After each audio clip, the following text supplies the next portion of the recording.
Ursula's talking, and she says, "Sure, sure. Such carping is not to be commendable." And Hero agrees and says, "No, not to be so odd and from all fashions as Beatrice is. Cannot be commendable. But who dare tell her so? If I should speak, she would mock me into the air. Oh, she would laugh at me. She would laugh me out of myself, press me to death with wit. And therefore let Benedict, like covered fire, consume away in sighs. Waste inwardly, it were a better death than die with mocks, which is as bad as to die with tickling." And Ursula says, "Yet tell her of it. Hear what she will say." And Hero's like, "No, rather I will go to Benedict and counsel him to fight against his passion."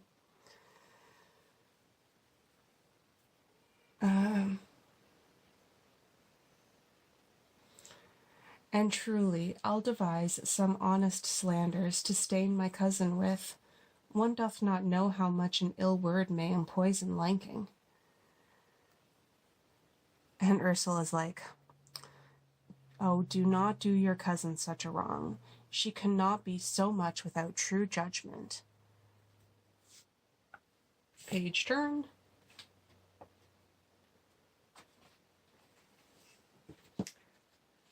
"Having so swift and excellent a wit as she is prized to have, as to refuse so rare a gentleman as Signor Benedict." And Hero's like, "He is the only man of Italy. Always except my dear Claudio." And Ursula says, "I pray you be not angry with me, madam, speaking my fancy. Signor Benedict, for shape, bearing, argument, and valor, goes foremost in report through Italy." And Hero's like, "Indeed, he hath an excellent good name." And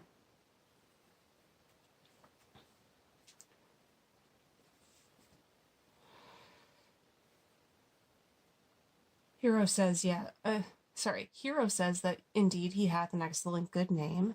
And then back to Ursula, saying, "His excellence did earn it ere he had it. When are you married, madam?" And Hero's like, "Why, every day tomorrow. Come, go in. I'll show you some attires that I have, and have thy counsel, which is best to furnish me tomorrow." And then Ursula says aside, "She's limed, I warrant you. We have caught her, madam." And Hero is like, "If it prove so, then loving goes by haps. Some cupids kill with arrows and some with traps." And Beatrice comes forward and is thinking out loud and says, What fire is in mine ears? Can this be true? Stand I condemned for pride and scorn so much? Well, contempt farewell, and maiden pride adieu. No glory lives in the back of such. Whoa. Let's try that again. No glory lives behind the back of such. And Benedict, love on, I will requite thee.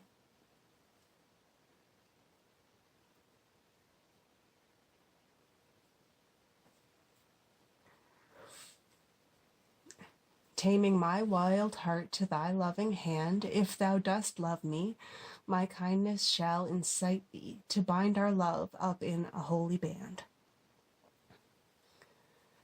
For others say thou dost deserve, and I believe it better than reportingly.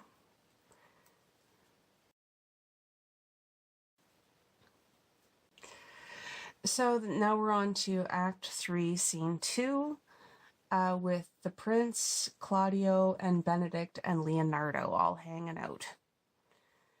And Pedro is like, I do but stay till your marriage be consummate, and then I go towards Aragon.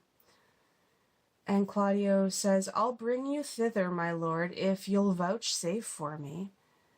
And Pedro's like, nay, that would be as great a soil in the new gloss of your marriage as to show a child his new coat, and then forbid him to wear it.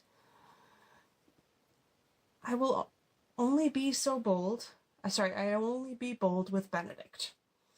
For his company, for from the crown of his head to the sole of his foot, he is all mirth. He hath twice or thrice cut Cupid's bowstring, and the little hangman dare not shoot at him.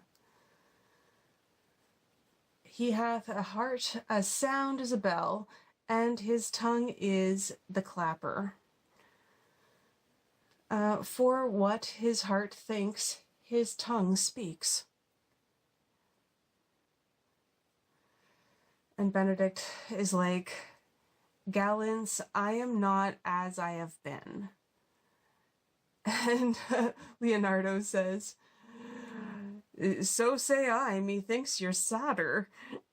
And Claudio's like, I hope he be in love. And Pedro's like, hang 'em, Trot. There's no true drop of blood in him to be truly touched with love. If he be sad, he wants money. Benedict's like, I have a toothache.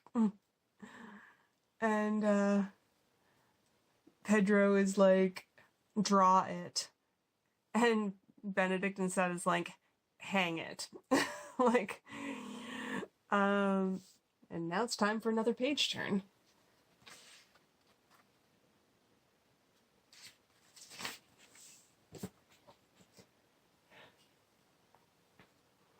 And Claudio joins in, saying, you must hang it first and draw it afterwards.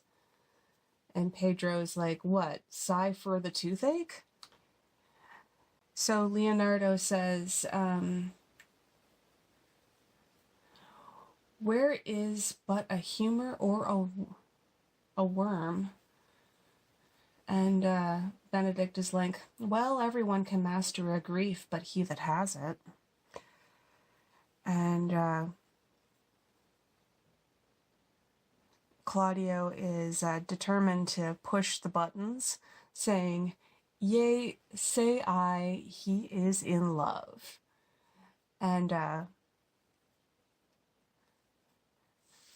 Pedro's like, there's no appearance of fancy in him, unless it be a fancy that he hath two strange disguises. And unless he have a fancy to this foolery, as it appears he hath, he is no fool for fancy, as you would have it appear he is. And Claudio's like, if he not be in love with some woman, there is no believing old signs. A brushes his hat with o mornings, and what should that bode? Hath any man seen him at the barber's? Claudio's like, no, but the barber's man hath seen him, has been seen with him, and the old ornament of his cheek hath already stuffed tennis balls. Ew. Stuffing tennis balls? Anyway. Okay, so Leonardo's like, indeed, he looks younger than he did by the loss of a beard. And Pedro's like, nay, rubs himself with civet? Can you smell him out by that? I guess he used some sort of aftershave. Okay. That's as much as to say the sweet youth's in love. The greatest note of it is in his melancholy. And when he won't to wash his face,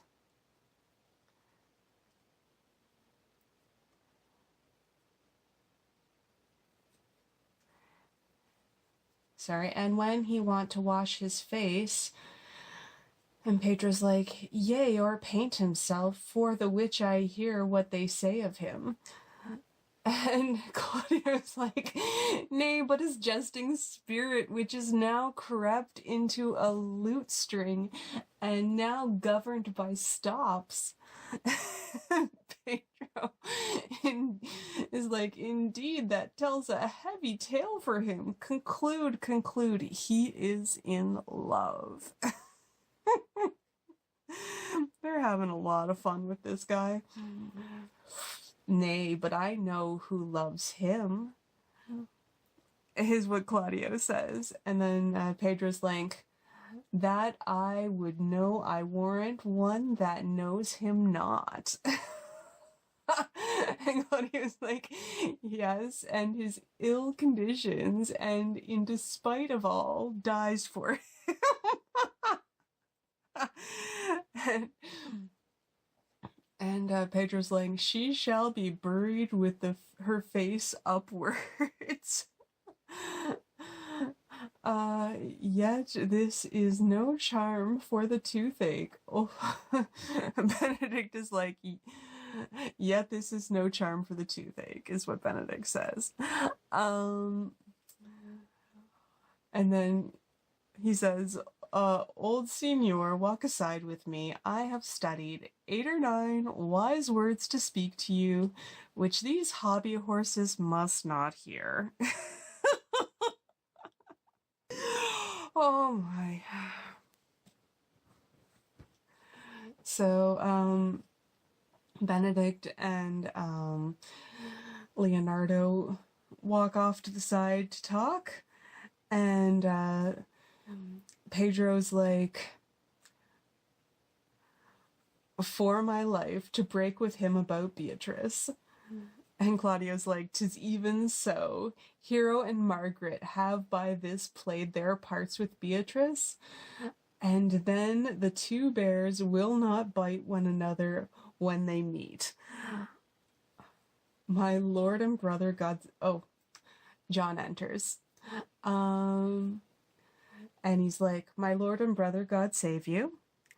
And Pedro's like, good den, brother. And John's like, if your leisure served, I would speak with you in private. I would speak with you. And then Pedro asks, in private? And John says, if it please you, yet Count Claudio may hear, for what I would speak concerns him. And Pedro asks, what's the matter? And John's like, says to Claudio, means your lordship to be married tomorrow? And now it's time for a page turn.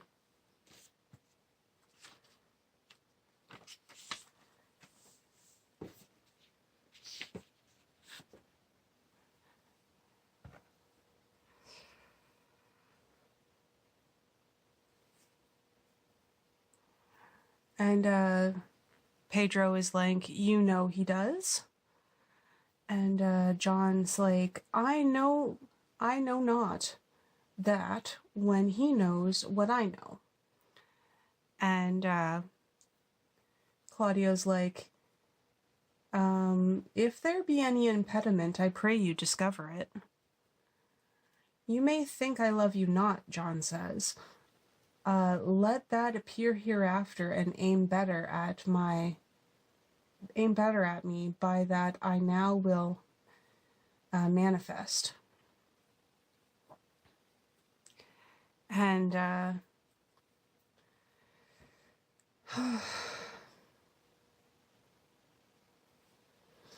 for my brother, I think he holds you well in dearness of heart, hath helped to effect your ensuing marriage.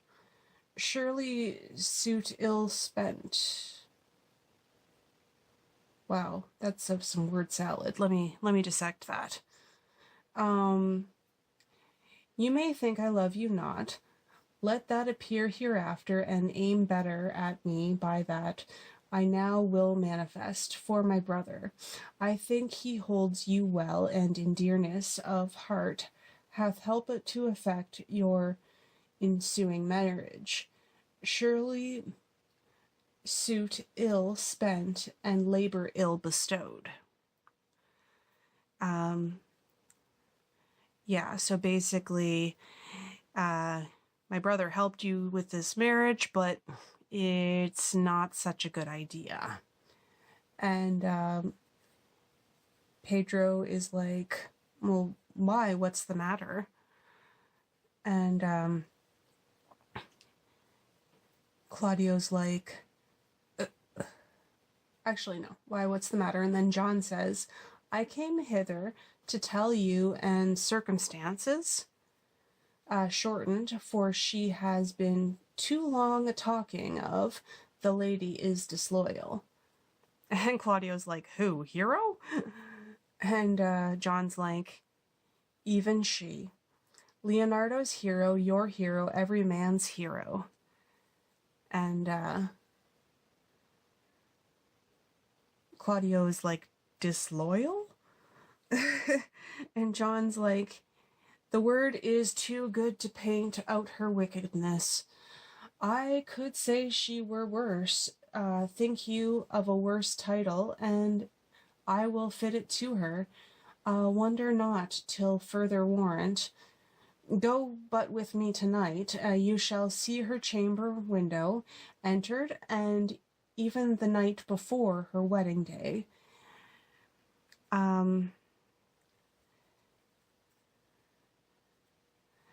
If you love her, then tomorrow wed her, but it would better fit your honor to change your mind. And Claudio's like, may this be so? And Pedro's like, I will not think it.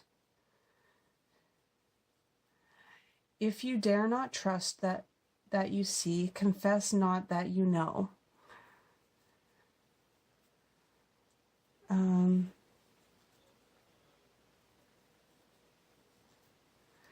If you will follow me, I will show you enough, and when you have seen more and heard more, proceed accordingly.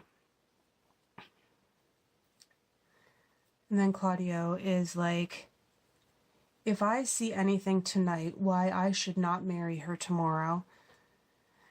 In the congregation where I should wed her, there I will shame her. Oh, look at that. And Pedro is like, and as I wooed thee to obtain her, I'll join with thee to disgrace her. Talk about a pile-on. This is what old school canceling looks like. And John's like, I will disparage her no further till you are witness. Bear it coldly, but till midnight, and let the issue show itself. And Pedro's like, O day untoward turned. And Claudio says, O mischief strangely thwarting. And John adds on, O plague right well prevented. Will you say when you have seen the sequel?